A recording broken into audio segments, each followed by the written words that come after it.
Surendra ji, Mahapatra ji, to give me the time. मैं सर्वप्रथम भगवान बुद्ध से याचना करूंगा। नमो तस् भगवतो अरहतो सम्मा समुदस। नमो तस् भगवतो अरहतो सम्मा समुदस। नमो तस् भगवतो अरहतो सम्मा समुदस। दुख समुदय, अराइजिंग ऑफ दुखा, ये पहला आ चुका है, लेकिन चूंकि अब हमारी रिकॉर्डिंग चल रही है, पहले रिकॉर्ड नहीं हो पाया था, ये कुछ हुआ था पार्ट्स में, वो अब हमारे महाउपासक सुरेंद्र कुमार महापात्रा जी इसको सुव्यवस्थित ढंग से संचालित कर रहे हैं, और ये बहुत बड़ा उनका दायित्व है, ये धर्म दान है। इसके लिए उनको साधुवाद देता हूं मैं इसके लिए, क्योंकि भगवान बुद्ध ने कहा था इस लोक में तीन का पैदा होना बहुत रेयर है, दुर्लभ है। कौन से तीन? सम्यक संबुद्ध का लोक में आना, दूसरा भगवान बुद्ध के द्वारा उपदिष्ट धर्म को आगे फैलाना, तीसरा ग्रेटफुल होना, कृतज्ञ होना। ये तीन का उत्पन्न होना बहुत ही दुर्लभ है। अब इसमें भगवान बुद्ध सम्यक संबुद्ध लोक में आए, हमारे बीच में नहीं है, लेकिन उनकी शिक्षाएं हमारे बीच में हैं। अब जैसे सुरेंद्र कुमार महापात्रा जी हैं, बनते शिवली जी हैं हमारे जनरल सेक्रेटरी, जिन्होंने निर्णय लिया, तो उनके द्वारा उपदिष्ट धर्म को आगे फैलाने की दिशा में ये जो काम सब कर रहे हैं, हमारे संचालक हों या फिर निर्णायक निर्णय लेने वाले हों, या फिर हमारे जो आदरणीय वक्ता हमारे उपासक उपासिकाएं हों, ये दूसरी श्रेणी में आते हैं, क्योंकि ये धर्म को, भगवान के बुद्ध की शिक्षाओं को आगे बढ़ाने की काम कर रहे हैं, इसलिए दूसरी श्रेणी में आते हैं। तो सबको साधुवाद है। और दुख का समुदय, इस पे मैं इसलिए फोकस कर रहा हूं क्योंकि यही सब का रूट कॉज है। हमने पहले पंच उपादान स्कंद ही दुख है। पंच उपादान स्कंद नाम रूप कह लीजिए, या रूप वेदना संज्ञा संस्कार विज्ञान कह लीजिए, यही दुख है समग्र रूप से, in totality. Mind and matter is दुखा। इस पर हमने कई सीरीज की, लेकिन ये दुख उत्पन्न कहां से होता है, इसका एराइजिंग क्या है, स्रोत क्या है इसका?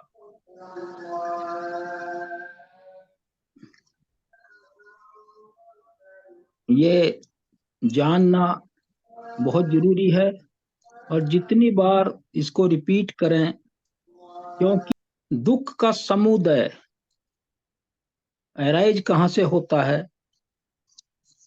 अब ये तो सब जानते हैं आप लोग कि भगवान बुद्ध ने दुखों को कितना, जन्म भी दुख है, उन्होंने कहा जरा भी दुख है, मरण भी दुख है, शोक भी दुख है, परिदेव भी दुख है, और दुख भी दुख है, और दोमनस्य भी दुख है, और उपायास भी दुख है, अप्रिय से संयोग भी दुख है, प्रिय से वियोग भी दुख है, इच्छित चीज का मिलना भी ना मिलना भी दुख है, और व्याधि भी दुख है। तो ये सब दुख हैं। तो इसमें कुल मिलाकर फिर कहा पंच उपादान स्कंध ही दुख है, उस पर हम बोल चुके हैं। अब आज समुदय की बात है। तो इसमें कहते हैं कि भगवान बुद्ध कहते हैं भिक्षुओं, ये दुख क्या है वो समझा दिया उन्होंने। फिर कहले इसका समुदय उदय कहाँ से होता है। ये दुख हम देख रहे हैं अपने जीवन में, लेकिन असली प्रॉब्लम जो है ये है कि इसका अराइजिंग कहाँ से है, रूट कॉज क्या है, उत्पत्ति का स्थान क्या है, उद्गम स्थल क्या है, और कहाँ से इसकी शुरुआत होती है। क्योंकि भगवान बुद्ध ने इसमें क्या कहते हैं, भगवान बुद्ध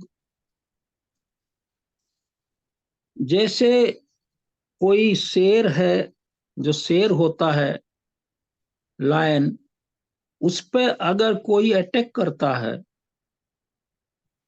तो उसका स्वभाव ये है कि वो जो चीज इसको मारी जाती है, चाहे गोली हो, तीर हो, कोई पत्थर हो, जो भी आदमी मारता है वो उसकी तरफ ध्यान नहीं देता। वो ये देखता है कि ये कहाँ से आया है, किसने मारा है, अटैक करने वाला कौन है, तो वो उसी पे अटैक करता है, रूट कॉज पे। और जैसे डॉग होता है, स्ट्रीट डॉग है, उसको कोई ढेला पत्थर फेंकेंगे तो वो उस फेंकने वाले की तरफ न देखकर उसके उसको काटता है, उस पत्थर को या ढेले को।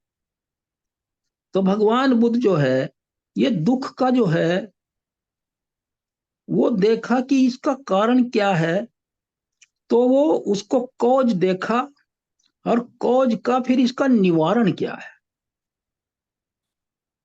इसका निवारण है क्या, यही उनकी खोज है। और यही उनका जो हर बुद्ध सम्यक संबुद्ध का यही उद्देश्य है, लोक के कल्याण के लिए, लोक को दुख से मुक्त करना। तो ये है कि वो कहते हैं जो दुख है तो उसका निवारण भी है। जन्म है तो मृत्यु है, अगर मृत्यु है तो मृत्यु को भी समाप्त, डेथलेसनेस भी है, और बर्थ मतलब लेसनेस भी है। रूट कॉज होगा, आगे सब चीज फ्लोरिश करेंगी। रूट कॉज हटेगा, सारी चीज पुल डाउन हो जाएगी। ये बुद्ध का कहना है, भगवान बुद्ध ने ये कहा है। रूट कॉज खत्म हो जाएगा, फिर आगे की सारी श्रृंखला खत्म हो जाएगी। इसलिए उन्होंने कहा फिर, bhikkhus what is the noble truth of the origin of dukh. ये दुख क्या है, इसका ओरिजिन क्या है, स्रोत क्या है। फिर कहा, जो उत्तर देते हैं, इसका स्रोत है तृष्णा, which gives rise to fresh rebirth, जो नए जन्म को अवसर देती है, and accompanied by pleasure and passion. और वो जो जन्म होता है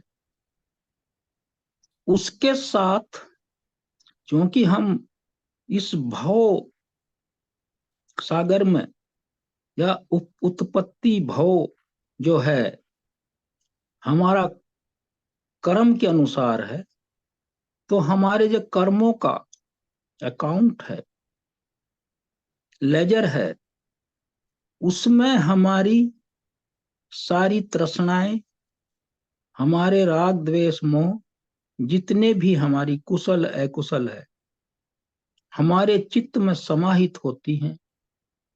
और प्रतिसंधि के साथ वो सारा का सारा एक साथ एन ब्लॉक,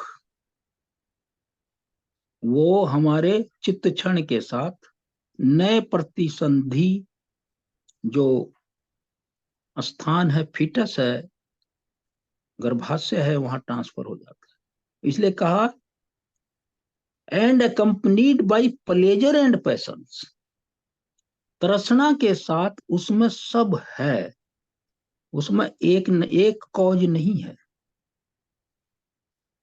कोई कहे कि एक सिंगुलर कॉज है, नहीं, ना तो सिंगुलर कॉज है, कोई एक कारण नहीं है, और न ही कोई एक प्रभाव है, ना एक रिजल्ट है।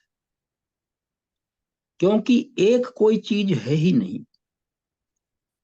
इसलिए नहीं है कि सब चीज निर्मित है, कंस्ट्रक्ट है सब। और जब कंस्ट्रक्ट है तो उसमें कई चीजों का समावेश होना जरूरी है, तो वो साथ साथ चलेंगी। तो जो कंस्ट्रक्शन है, अगर उसको पुल डाउन करना है तो उसके हर पार्ट को खत्म करना होगा, ताकि वो रीग्रो ना करे उसमें। तो ये accompanied pleasure and passion finds great delight in this और दैट एग्जिस्टेंस। यहाँ फिर अगले जन्म में वो उस आनंददायक स्थिति को ढूंढता है। चित्त का स्वभाव है आनंददायक वस्तुओं, विचारों और जितने हमारे मेटीरियलिस्टिक संसाधन हैं उनकी तरफ झुकना, उनका आनंद लेना, उनको पकड़ना और उनमें रम जाना और उसमें रत हो जाना, और उनको ये सोचते हुए कि ये मुझसे छूटे नहीं और यही मेरी स्थिति ऐसी ही बनी रहे। ये है तृष्णा का उद्गम। कि उसको ये नहीं कि उसने उसका यूज कर लिया और उसको यूज एंड थ्रो, वो नहीं है। Use reuse reuse reuse again again and again, no end. और चित्त का स्वभाव है जहां भी विषम स्थिति पैदा होती है, अदर देन प्लेजर, अनप्लीजेंट चीजों से दूर भागना। और जब वो प्लीजेंट थिंग्स, क्योंकि सब परिवर्तनशील हैं और सबका एक फ्लीटिंग नेचर है, सबका समाप्ति होनी है, तो जब वो बदलती है तो जो सुखद स्थिति बदलती है तो वो पहले जैसी नहीं रहती है, और फिर वहीं से दुख का एराइज होता है। फिर उसको अच्छा नहीं लगता वो कि पहले जैसा वो नहीं है, इसी को वो दुख समझता है। और उसको ये पता नहीं होता कि ये जो संसार है, ये लोक है, जो हमारी चित्त है। लोक क्या है? ये हमारा बॉडी ही लोक है। लोक का एहसास इसी बॉडी से होता है। दुख या सुख का एहसास इस बॉडी से ही होता है। अगर मैं किसी चीज में सुखी हूं तो मैं बहुत प्रसन्न हूं, फिर मैं किसी किसी की चिंता नहीं करता। अगर मैं दुखी हूं फिर मुझे लगता है यह संसार बहुत दुखद है।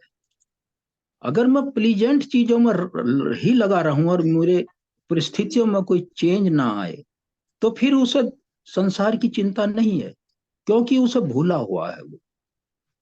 ये जो सुख है, भगवान बुद्ध ने कहा है, ये दो दुख के बीच का एक, क्या है, दो दुख के बीच का इंटरवल है। अभी दुख आया, फिर सुख आया, फिर दुख आया, तो इसके बीच का जो इंटरवल है, ये सब दुख भी क्षणिक है, सुख भी क्षणिक है। और सुख और दुख हम कहां से फील करते हैं?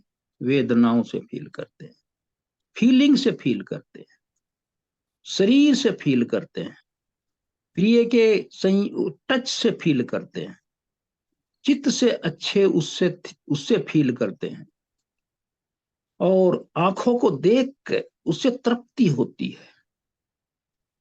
उसे देख के वो बहुत खुश होता है, क्योंकि वो रूप उसे अच्छा लगता है। और वहीं से फिर जब वो उससे बदलता है या वो नहीं रहता, फिर वो दुख होता है उसको।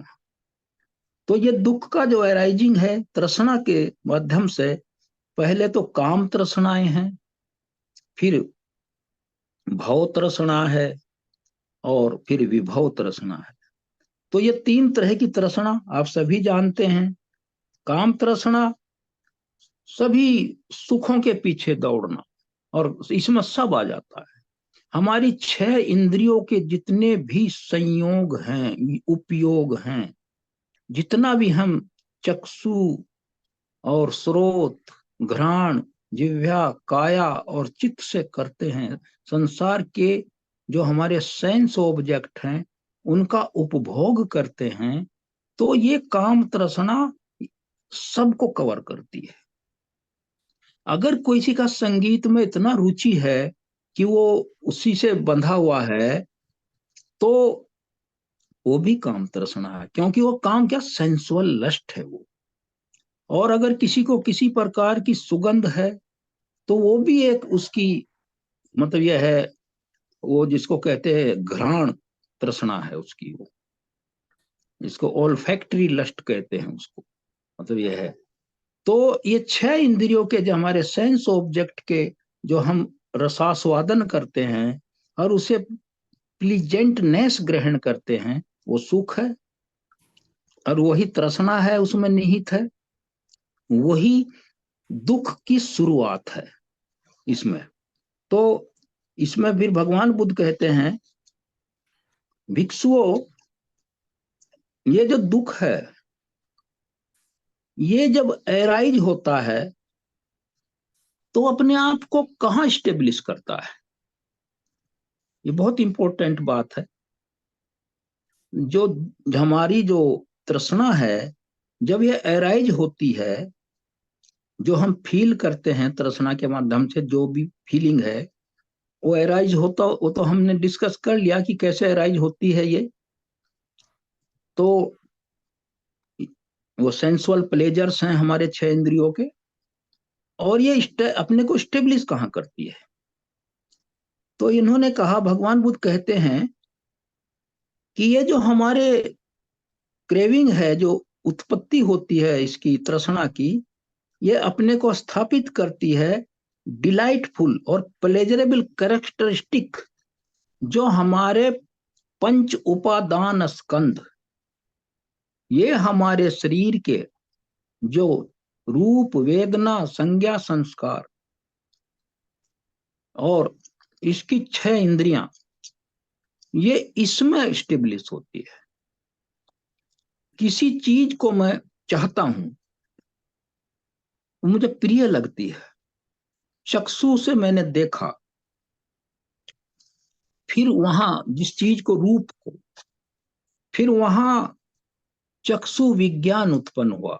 चक्षु विज्ञान का मतलब उसके बारे में जो मेरी जो चित्त में जो छवि बनी, उसका जो आकार, उसकी जो बनावट, या उससे उत्पन्न होने वाला आनंद जो उससे ग्रहण करता हूं, उसकी एक सेंस, मतलब वो बनती है चक्षु विज्ञान। सभी इंद्रियों की अलग अलग बनती है। वो जो चक्षु विज्ञान बनती है, तो वो मेरे चित्त में, मेरी चक्षुओं में और उस रूप में, तीनों जगह कनेक्ट होकर हमारे चक्षु में जो रूप का भाग है उसमें स्थापित हो जाती है। वो चीज सामने से हट भी जाए तो भी उसका इंप्रेशन मेरे चक्षु में, मेरे चित्त में रहता है। और उसकी, इसीलिए किसी प्रिय के का देहांत हो जाने के बाद उसका चेहरा चित्त से और आंखों से हटता नहीं है, जिसे हम चाहते हैं। तो ये चक्षु में के माध्यम से चित्त में स्थापित हो जाता है। फिर हमारा पूरा बॉडी इससे प्रभावित होता है। हुआ तो वो चक्षु के माध्यम से, लेकिन सारा बॉडी उसकी एक जो उसका जो झंझनाहट है और उसकी जो तरंगे हैं, प्लीजेंट जो उसका स्वभाव है, या जो फीलिंग मैं उससे देखता हूं या प्राप्त करता हूं, वो पूरे बॉडी को ग्रस्त कर लेती है, ओवर पावर करती है वो। और फिर उसी को क्लिंगिंग कहते हैं। तो ये दुख का जो समुदाय है, ये इस तरह हमारे इंद्रियों वाइज, जिसको कहते हैं फैकल्टी वाइज, अलग अलग तरीके से 6 इंद्रियों के माध्यम से होता है, और वो स्टेब्लिश होता है। जैसे कोई, भगवान बुद्ध ने क्या कहा आनंद इस लोक में स्त्रियों के लिए इतना कर्ण प्रिय, मतलब यह है कानों को प्रिय लगने वाला कोई शब्द नहीं है जितना पुरुष का शब्द है। पुरुष जब बोलता है तो पुरुष का शब्द स्त्रियों के बहुत मधुर लगने वाला है। फिर इसको वैश्य वर्षा किया उन्होंने, आनंद इस लोक में पुरुषों के लिए इतना प्रिय शब्द कानों को अच्छा लगने वाला किसी का नहीं है जितना स्त्री का है। इतना अपने बच्चों का भी नहीं होता, स्त्री का ज्यादा होता है। बच्चों के लिए अलग अफेक्शन है, लेकिन ये भगवान बुद्ध ने कहा है।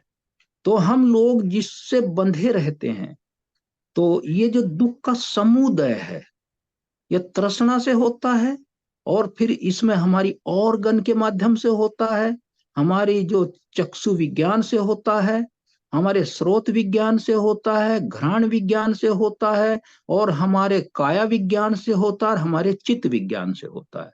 और कैसे होता है ये कॉन्शियसनेस है। फिर ये कॉन्टेक्ट के माध्यम से हम इसको स्पर्श करते हैं। जैसे ये प्रतीत्य समुत्पाद का ही मेन तो वही है। भगवान बुद्ध का मध्यम जो मार्ग है प्रतीत्य समुत्पाद ही है, मध्यम मार्ग।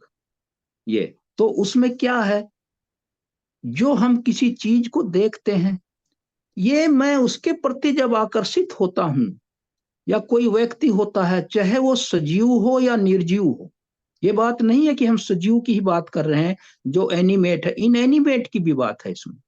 किसी की बिल्डिंग का नक्शा है, किसी की बढ़िया सुंदर महंगी गाड़ी है, किसी के अच्छे कपड़े हैं, ये सारी चीजें संसार की जितनी मेरे लिए, जिन्हें मैं समझता हूं उपभोग की चीजें हैं, मैं I should be better looked, मेरे कपड़े ऐसे होने चाहिए, सबसे अच्छा लगूं मैं उस सभा में, और मैं I should look like a different person.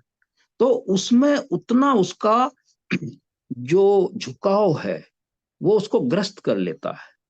तो इस तरह का फिर वो उसके लपेटे में आ जाता है। तो ये चीज है इसमें। फिर उस चीज को जो संपर्क करता, कॉन्टेक्ट जिसे कहते हैं, स्पर्श, स्पर्श जब करता है, तो देखिए वो दूर से देखता है उसको, लेकिन उसको देखते स्पर्श ये वैसा स्पर्श नहीं है। भगवान बुद्ध ने कहा है, इसमें आदमी खाली देखता ही नहीं आंखों से, या सुनता ही नहीं है कानों से, या वो जिस इंद्रियों से, वो उससे पेनेट्रेट करता है, उसे पेनेट्रेट करता है, उसमें वो घुसता है, और उसे घुस के अकेला बैठा बैठा आनंदित हो जाता है उसको याद करके, क्योंकि उसे उसका स्वाद पता है, उसे उपभोग का जो रिजल्ट है उसका पता है उसे, चाहे वो खाने की वस्तु हो, चाहे वो कैसी वस्तु हो, उसका उसे जो परमानंद वो फील करता है, उसमें एक्सटेसी फील करता है, उसका पता है। तो वही समुदय है दुख का, क्योंकि जो समुदय होगा फिर उसका, फिर वो परिवर्तन जब होगा उसे वो दुख समझता है, उस सुख को दुख समझता है।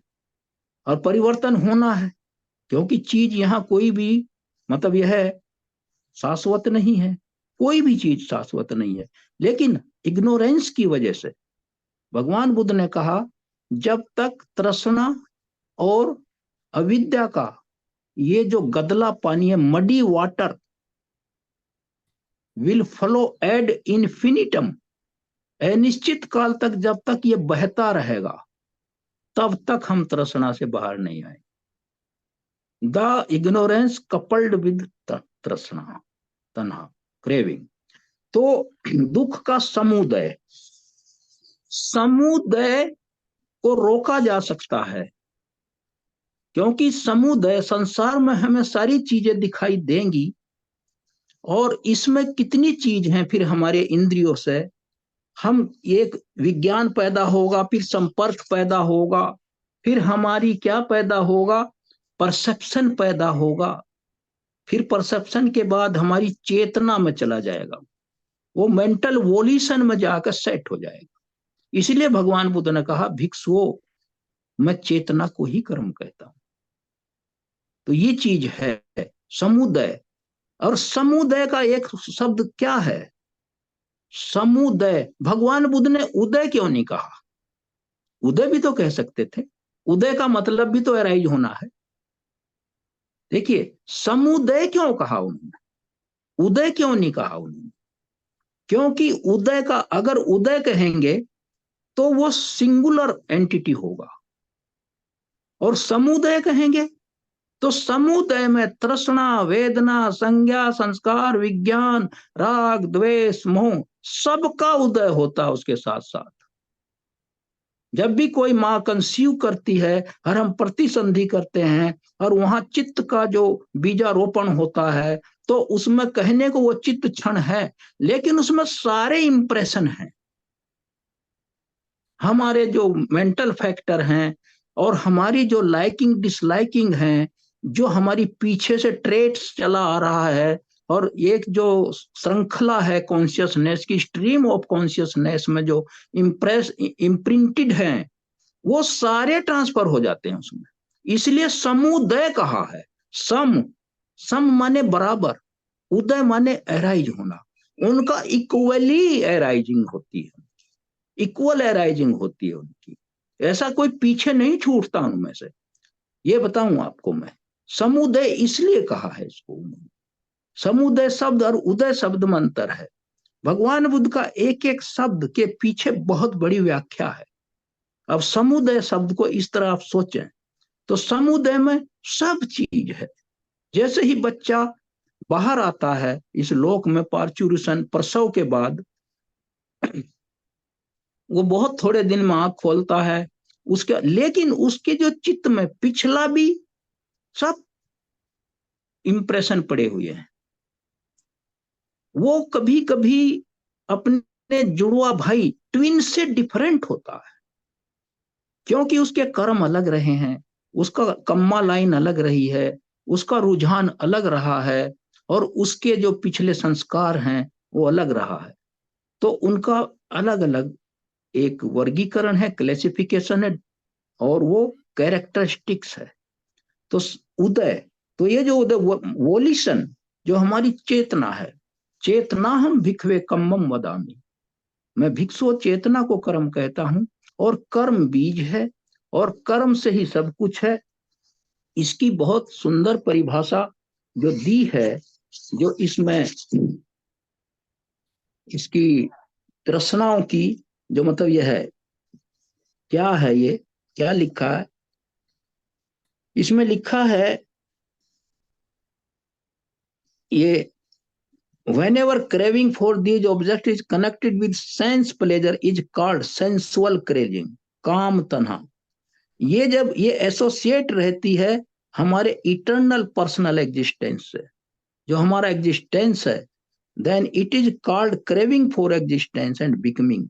ये इस तरह का रहता है इसका। तो ये चीज हो गई। तो इसमें फिर आगे उन्होंने कहा है, जो भाव तृष्णा, जो ये तृष्णाएं हैं, इसकी जो व्याख्या की है उन्होंने, it is clear that Kamma is a वोल्यूशन which is a will, जो हमारी विल है, इच्छा शक्ति है, ए फोर्स, एक वो फोर्स है, वो मामूली चीज नहीं है। तभी तो आदमी क्या क्या कर डालता है विल पावर से, क्या नहीं करता, सब कुछ कर देता है। And this force is classified into three type of craving, craving for sense pleasure, for existence and non existence. Having willed, जो भी आदमी इरादा कर लेता है, he acts through body, speech and mind, and actions bring about reactions, फिर उसके reaction होते हैं। ये नहीं कि एक्शन का रिएक्शन तो होगा। Craving gives rise to deed, जब कोई तृष्णा होगी तो उसके लिए मुझे पाने के लिए कुछ काम कर्म करना पड़ेगा। डीड प्रोड्यूसेज रिजल्ट्स, और जब मैं कर्म करूंगा उसका रिजल्ट आएगा, सफल हुआ या असफल हुआ।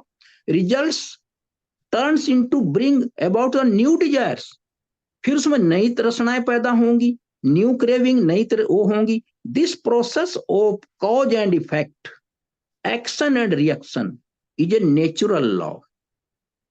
ये नेचुरल लॉ है, इसको इस रूप में नहीं समझना चाहिए। मैं एक थोड़ा सा कहता हूं इस बात को, इसमें महापात्रा जी, एक बात है कि लोग कहते हैं कि लोक से यहाँ से इंडिया से भगवान बुद्ध का धर्म विलुप्त हो गया। ये बहुत ही इग्नोरेंट स्टेटमेंट है। अब ये बताइए, अगर मैं धर्म को नहीं जानता, क्या मैं बूढ़ा नहीं होऊंगा? क्या मेरे बाल सफेद नहीं होंगे? क्या मेरी आयु नहीं बढ़ेगी? क्या मुझे जरा मरण नहीं होगा? क्या मैं मृत्यु को प्राप्त नहीं होऊंगा? मैं तो होऊंगा। तो फिर विलुप्त का क्या हो गया? विलुप्त हुआ क्या?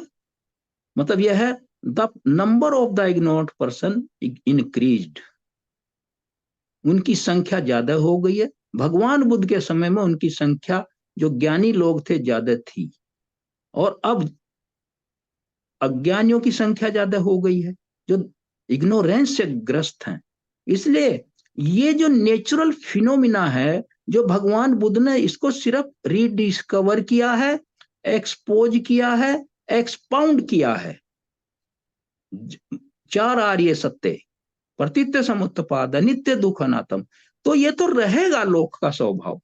अच्छा, कहाँ? जहां बुद्ध का धर्म नहीं है, जिन देशों में हम ये बात पाते हैं, क्या वहां ये लॉ, नेचुरल लॉ लागू नहीं है? वो किस रूप में इसको मानते होंगे वो अलग चीज है, कि क्या जरा मरण, एराइजिंग, स्टेइंग, डिजोल्विंग, ये कहां नहीं है? ये क्या ये वनस्पति विज्ञान में नहीं है? क्या हमारे जो कंस्ट्रक्शन बिल्डिंग है उनमें नहीं है? ये तो ऐसा लॉ है, भगवान बुद्ध का नेचुरल लॉ है। ये विलुप्त कहां से होगा?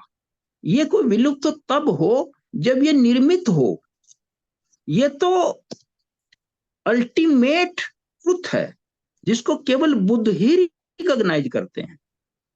तो ये जो समुदय है दुख का, जो है वो इस तरह होता है, और ये रहेगा।